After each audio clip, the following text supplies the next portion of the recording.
Ukraine's President Volodymyr Zelensky has denied his country carried out an alleged drone attack on the Kremlin, which Russia says was an attempt on President Vladimir Putin's life.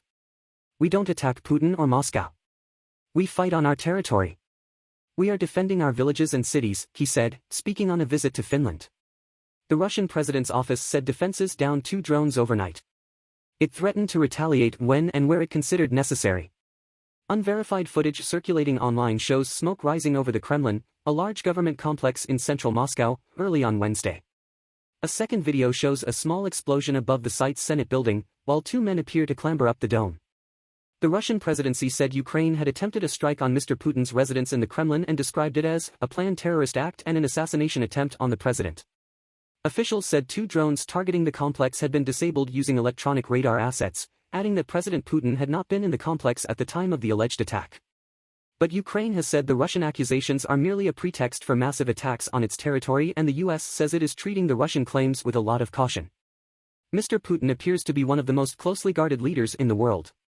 At Putin events in Moscow attended by BBC journalists, extremely tight security has been in place, including extensive checks and long convoys of vehicles with airspace closed and traffic halted. However, if what the Kremlin is saying is true, it will raise questions about how well protected the president really is. There will also be scrutiny over the effectiveness of Russian air defenses. In recent months, anti-aircraft systems have been spotted on Moscow rooftops in the vicinity of key buildings. They have been placed there because the Kremlin is concerned that Ukraine, or those sympathetic to Ukraine, may attempt to carry out aerial attacks on high-value targets. Whatever actually happened on Wednesday morning, the question now is how Russia will respond.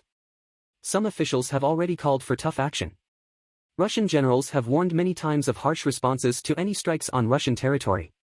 But it is unclear whether Russia has the capacity to carry out meaningful retaliatory strikes, or whether this incident will lead to any significant escalation on the battlefield inside Ukraine.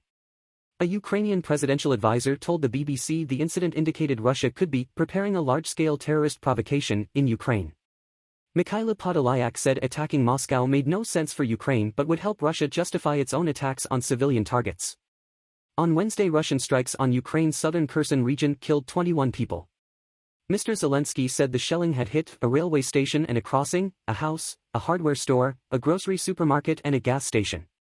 The victims included supermarket customers and employees of an energy company who were performing repairs, officials said. Mr. Podolyak added that any drones flying over locations in Russia were down to guerrilla activities of local resistance forces. Something is happening in Russian Federation, but definitely without Ukraine's drones over the Kremlin, Mr. Podolyak said. U.S. Secretary of State Antony Blinken said he could not validate Russia's accusation that Ukraine had tried to kill Mr. Putin, but said he would take anything the Russian presidency said with a very large shaker of salt.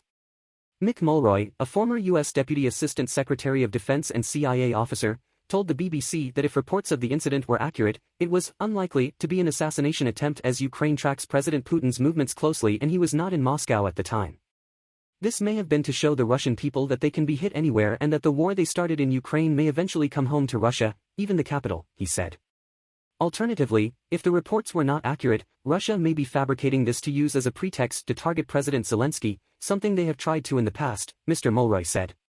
Russia also noted the alleged drone incident had come shortly before Russia's 9 May Victory Day parade in Moscow, which foreign dignitaries were expected to attend.